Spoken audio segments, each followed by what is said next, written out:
my uncle, John Kennedy, did that. He refused to go to war. So he was surrounded by military-industrial complex, and he learned very early and an intelligence apparatus that he realized early on that the purpose of the CIA and the intelligence apparatus was to create a constant pipeline of new wars for the military-industrial complex. 3 days before he took the oath of office, Eisenhower, who was the outgoing president, gave what is probably the most important speech in American history, which was, where he warned against the military-industrial complex. I was at my uncle's inauguration. I was in Washington that day. I was a 6-year-old boy. And I was sitting on the stands behind him, in front of him during his inauguration. And he understood that. And 2 months later, the military and intelligence came to him and said, we got to invade Cuba. And he was like, I'm not going to Cuba, and I'm not going to let the military. And they said, well, we got all these Cubans trained, and they're going to go attack Castro. And he said, well, we can't, the U.S. government can't be doing that. We can't be attacking. I don't like what Castro's doing down there, but it's not the United States' job to dictate what kind of governments other countries have. And they said, well, as soon as they land, there's going to be a big revolution. Everybody's going to rise up, and they're going to overthrow Castro. And he said, well, you can't use the U.S. military. And they ended up bringing those guys over with United Fruit boats. And in the middle of it, in the night, they came to him and said, they're getting wiped out on the beach, and you need to send in the military and invade. And he said, we're not going to do it. And he stepped out of that meeting, and he realized they had been lying to him and trying to trick him. And he said, I want to take the CIA and shatter it into 1,000 pieces and scatter it to the winds.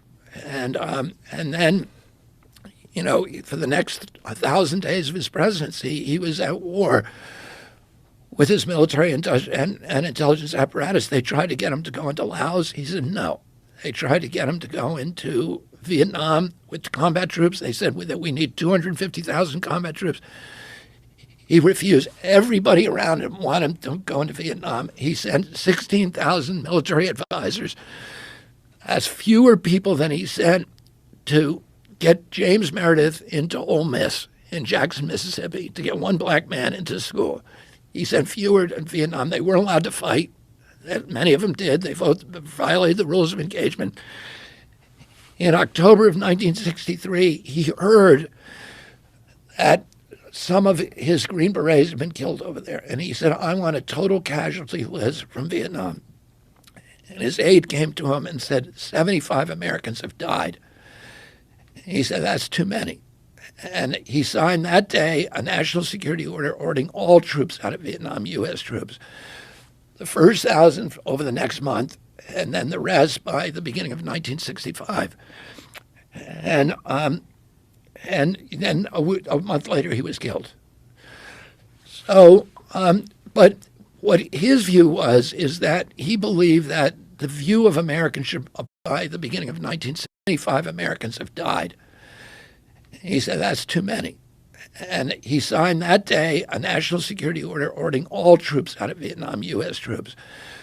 The first 1,000 over the next month, and then the rest by the beginning of 1965. And then a month later, he was killed. So, but what his view was is that he believed that the view of Americans abroad should not be, a soldier with a gun. It should be a Peace Corps volunteer building, wells, and it should be USAID helping poor people, and it should be Alliance for Progress building middle class.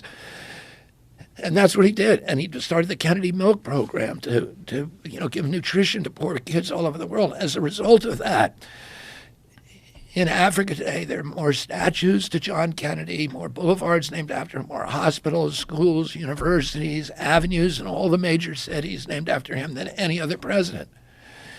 And that is the Chinese have taken that template and done the same thing now. And they are, all these countries that were supposedly allied with us are now realigning with the Chinese, and they're switching to their currency because the Chinese are not there to kill people. They're there, to build roads, to build universities, to build colleges.